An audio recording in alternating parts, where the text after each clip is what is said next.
കഴിഞ്ഞ ദിവസം നിൽക്കക്കള്ളി ഇല്ലാതെ വന്നതോടുകൂടിയാണ് കാനഡ ഖാലിസ്ഥാൻ ഭീകരനായ അർഷാദ് ദല്ലെ അറസ്റ്റ് ചെയ്യുന്നത്. അർഷാദ് ദല്ലെ അറസ്റ്റ് ചെയ്യുന്നത് ഒൻറ്റാറിയോയിലെ മിൽട്ടണിൽ നടന്ന ഒരു വെടിവെപ്പുമായി ബന്ധപ്പെട്ടാണ്. ഈ ഭീകരനെ വിട്ടുകിട്ടണമെന്ന് ഇന്ത്യ 2023 ആവശ്യപ്പെട്ടതാണ്. 2022 ഈ പറയുന്ന ദല്ലയെ ഭീകരനായി ഇന്ത്യ പ്രഖ്യാപിച്ചതാണ്. 2022 തന്നെ റെഡ് നോട്ടീസ് പുറപ്പെടുവിച്ചിരുന്ന വ്യക്തിയാണ്. ഇന്ത്യയിൽ 50ലധികം കേസുകളിലെ പ്രതിയാണ് ഈ ഖാലിസ്ഥാൻ ഭീകരൻ. ഖാലിസ്ഥാൻ ടൈഗർ ഫോഴ്സിന്റെ തലവനാണ്. ഈ വ്യക്തിയെ ഇന്ത്യക്ക് വിട്ടുതരണമെന്ന് കഴിഞ്ഞ ദിവസം ഇന്ത്യയുടെ വിദേശകാര്യ വക്താവ് രൺധീർ ജയ്സ്വാൾ ആവശ്യപ്പെട്ടിരുന്ന തൊട്ടു പിന്നാലെ രേഖകളെല്ലാം തന്നെ കാനഡയ്ക്ക് ഒഫീഷ്യലായി നൽകി.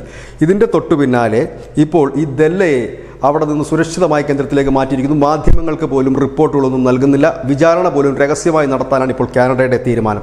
അതിൻ്റെ പിന്നിലുള്ളത് ഇന്ത്യ പറഞ്ഞിട്ടുള്ള കാര്യം തന്നെയാണ്. ഇന്ത്യ പറഞ്ഞത് ഇന്ത്യക്ക് നീതി നടപ്പാക്കാനായി ദല്ലയെ വിട്ടുകിട്ടണം, ഒന്നുകിൽ നിങ്ങൾ അവിടെ നിന്ന് നാടുകടത്തണം, അല്ലെങ്കിൽ ഞങ്ങൾക്ക് കൈമാറണമെന്നാണ്. ഏതായാലും ഇന്ത്യ ഇത്രയും കടുപ്പിച്ച് പറഞ്ഞ സ്ഥിതിക്ക് ഒരുപക്ഷെ കാനഡ ഭയക്കുന്നത് അജ്ഞാതനെ തന്നെ ആയിരിക്കാം. ദല്ലയെ ഇതുപോലെ തന്നെ മാധ്യമങ്ങൾക്കൊക്കെ മുമ്പിൽ നിർത്തിക്കൊണ്ട് വിചാരണയുമായി മുൻപോട്ട് പോവുകയാണെങ്കിൽ ഒരുപക്ഷെ അജ്ഞാതൻ്റെ ആക്രമണം ഉണ്ടായേക്കാം. ഏതായാലും നമ്മൾ മുൻപ് ഇതേപോലെ പാകിസ്ഥാനിലൊക്കെ ഇത്തരത്തിൽ നീക്കങ്ങൾ കണ്ടിട്ടുണ്ട്. അവിടെ ഇന്ത്യ നോട്ടമിട്ട ഭീകരരെയൊക്കെ ജയിലിലടച്ച് സുരക്ഷിതമായി അവരെ കൊണ്ടു നടക്കുന്ന ഒരു രീതിയാണ് ഇപ്പോൾ പാകിസ്ഥാനുള്ളത്. അതിനും സമാനമായ രീതിയിലേക്കാണോ കാനഡ പോകുന്നതെന്ന് അറിയില്ല.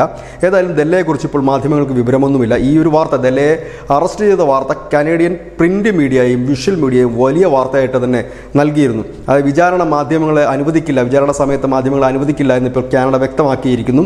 അതീവ സുരക്ഷാ കേന്ദ്രത്തിലേക്കാണ് ഇപ്പോൾ ദല്ലയെ മാറ്റിയിരിക്കുന്നതാണ് പുറത്തുവരുന്ന വിവരം. പാകിസ്ഥാന് സമാനമായ അജ്ഞാത ഭയത്താൽ ഭീകരരെ കൂട്ടത്തോടെ പിടിച്ച് ജയിലിനുള്ളിലിട്ട് സുഖവാസം അനുഭവിപ്പിക്കുകയാണ് ഇപ്പോൾ Canada. News desk news India Malayalam.